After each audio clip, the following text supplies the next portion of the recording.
In this video, I'm going to show you how to add Robinhood chain to a wallet. Now we're gonna go over the most popular wallets you are likely using, and of course it's gonna be pretty much the same process for the other ones which are supported as well. So let me show you how to now do this. The first thing you want to do is go to Robinhood's official website, then you want to go to what we offer up top left, and then you want to go to the bottom where it says chain.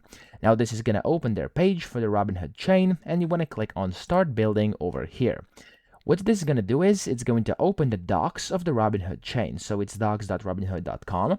And from here, top left, you can, of course, see there's a bunch of things. And you want to click on here where it says add network to your wallet.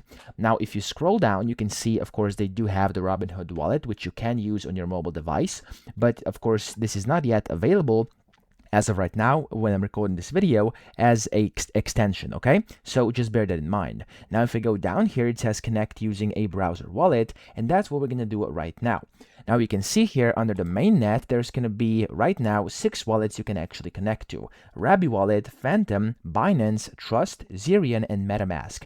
Now, I know for Phantom for a fact, I do have it up here, but for Phantom, you actually can't connect right now. Now, this may change in the future, but for Phantom, I'm sure you can't actually do it as of right now. Now, for some other ones like Zerion over here, or Binance, you likely can. You have to try it for yourself. I'm gonna go over MetaMask, Rabby, and Trust Wallet right now because I do think they're the most used. Now, let me show you what happens first if you try to connect to a Phantom wallet. Now, of course, to be able to do this, you must have your wallets installed as extensions. I do have all of them up here, as you can see, so I can go and use these. So first, let's go over Phantom and why you can't do this. If I click on Phantom, it's gonna pop up here and it says unsupported network, and as of right now, you can't actually do this. This may change again. You can come, if you're watching this video at a later date, you can just come here and try, and if it's gonna work, then it's working, but if it's not gonna, then unfortunately you can't do it. So we have Rabby Wallet. Here's the first one. I'm gonna click on the Rabby Wallet. It's going to launch it, and of course you have to type in your password for your wallet to actually unlock it.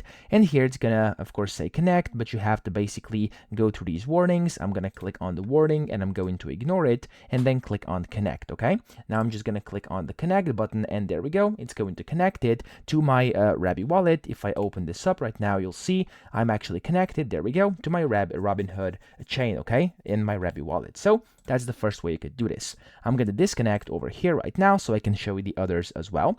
So for Binance Wallet, it's also going to work, but I'm going to go for Trust Wallet right now because I have it installed. I'm going to click here, same thing. You're going to have to unlock it, click on the connect button, wait for a few seconds. There we go. It's connected to your, of course, wallet here with the Robinhood chain. Super simple. And then, of course, the same thing is going to apply for MetaMask as well. Just click on MetaMask, and then over here, you'll see again, you have to click on the connect button, wait for a few seconds, open it up, and you'll see that you're now connected to your Robinhood chain. You could also go over here, switch over the network to Robinhood chain. And that's essentially all you have to do to add a Robinhood chain to a wallet. Now again, more wallets may come in the future. You'll just be able to come over here, and the easiest way is going to be to just click and then click inside the wallet and connect that way. You could also add manually, as it says over here, if you want to, but for me, it's always worked for just over here for MetaMask if I clicked. So yeah, that's essentially all you have to know for now. So I hope this video helped you out. If it did, please subscribe to the channel and help me out as well.